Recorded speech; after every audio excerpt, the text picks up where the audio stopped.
قلت هعزمها عندي ونعمل اللقمه سوا، لكن قبل التصوير ب3 ايام حماتي انتقلت لرحمه الله. سالت جوزي وقلت له هعتذر لها، قال لي اوعي تعملي كده، امي هتفرح جدا لفرحتي، ولو كانت عايشه كانت هتيجي تشارك، فرحيها عشان خاطر امي يا رشا.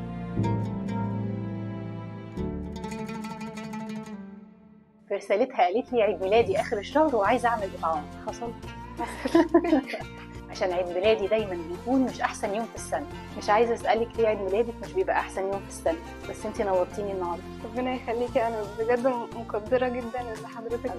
انا اسمي امنيه، طالبه في صيدله، يعني المفروض اكون خلصت بس لسه امتياز. لما جت في بالي فكره ان انا حابه ان انا افرح حد يوم عيد ميلادي وكده، دعيت ربنا اللي هو يعني يا رب اليوم ده يبقى حلو. انا مش عارفه ازاي، فانا قبل ما انام لقيت رديتي. يا ربنا يسعدك يا رب يا حبيبتي، يبقى احلى يوم ان شاء الله. هو خلاص بقى احلى يوم ان شاء الله. لقمه النهارده مشاركه بين روحين بيحبوا الحياه، امنيه وعبده. بصي يا امنيه، عبده بعت لي بيقول لي انا عايزه اعمل لقمه خير. عبده ده عنده تقريبا 15 سنه ونفسه يبقى لعيب في نادي كبير. ما ترددتش وقلت له طبعا نعملها 35 وجبه ان شاء الله مع امنيه.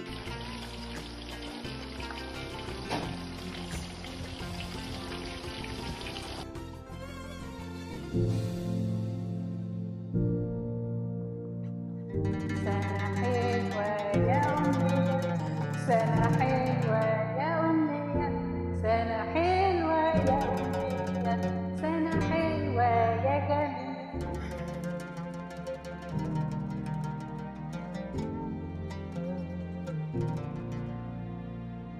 كل يوم شأن جديد، ناس بتروح وناس بتتولد، حلم في الغيب وحلم بيتحقق. المهم نحافظ على قلوبنا، تفضل بنور الحب والخير. كل سنة وأمنية بخير، ويا رب يا عبدو تحقق حلمي. أشوفكم على خير يا أهل الخير.